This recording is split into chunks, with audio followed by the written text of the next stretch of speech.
কারণে আজকে গোটা দেশবাসী যাদের মনে সামান্য মানবিক মূল্যবোধ আছে সবাই দারুণভাবে ব্যথিত। তারা সকলের সমবেদনা জ্ঞাপন করছে। এমনি প্রেক্ষাপটে আজকে অত্যন্ত দায়িত্বশীল একটি জায়গায় থেকে বর্তমানে কার্যত বাংলাদেশ এই কয়টা দিন যাদের নিয়ন্ত্রণে চলবে সেই নির্বাচন কমিশনের প্রধান তিনি একটি বক্তব্য রেখেছেন যা আমি বিশ্বাস করি আমার মতো সমস্ত মানুষকে আহত করেছে। তার উদ্দেশ্য দেখা আমাদের দায়িত্ব নয়, বক্তব্যের বিষয়ে জাতির সামনে এসেছে, জাতি তার এই বক্তব্যকে মোটেই ভালোভাবে গ্রহণ করেনি।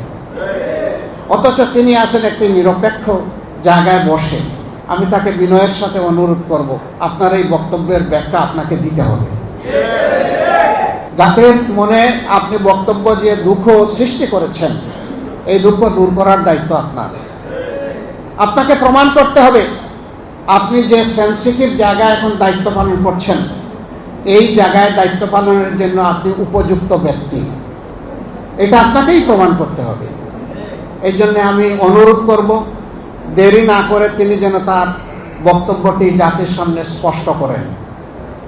তাহলে জাতি তার ব্যাপারে যদি কোনো দুঃখ পেয়ে তাকে হয়তো দূর হবে, না হয় জাতি সিদ্ধান্ত নেবে, দুইটার যে কোনো একটা হবে।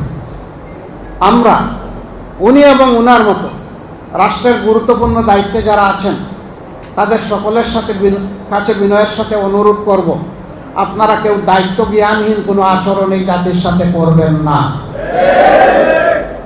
সকল জায়গা থেকে আমরা দায়িত্বপূর্ণ আচরণ দেখতে চাই। সরকার শরীফ ওসমান হাদির ব্যাপারে, তার চিকিৎসার ব্যাপারে তারা পদক্ষেপ নিয়েছেন, সরকারকে আমরা সাধুবাদ জানাই।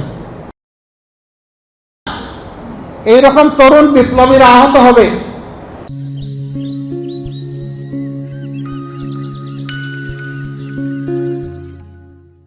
মৃত্যুর দুয়ারে চলে যাবে, তারপরে সরকার নড়ে চড়ে বসবে, আমরা এটাও চাই না। বরঞ্চ এই অবস্থায় এই দুঃসাহস কেউ যাতে না দেখাতে পারে এই জন্য সরকারকে তার দায়িত্ব অবশ্যই পালন করতে হবে। আজকে অনেকে পদত্যাগের ব্যাপারে দাবি উঠেছে, আমরা তাদেরকে অনুরোধ করব আপনারা পদত্যাগ নয় বরঞ্চ দায়িত্ব পালনের যোগ্য এটাও আপনারা প্রমাণ করুন। যদি প্রমাণ করতে ব্যর্থ হন মনে রাখবেন বারবার ফিরে আসবে।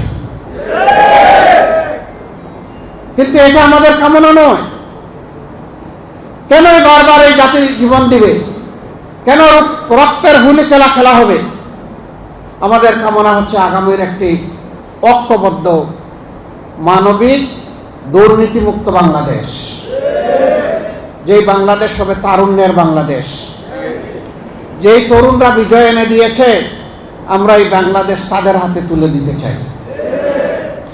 এই জন্যই আজকে তরুণরা টার্গেট, এর জন্যই আজকে বিপ্লবীরা টার্গেট।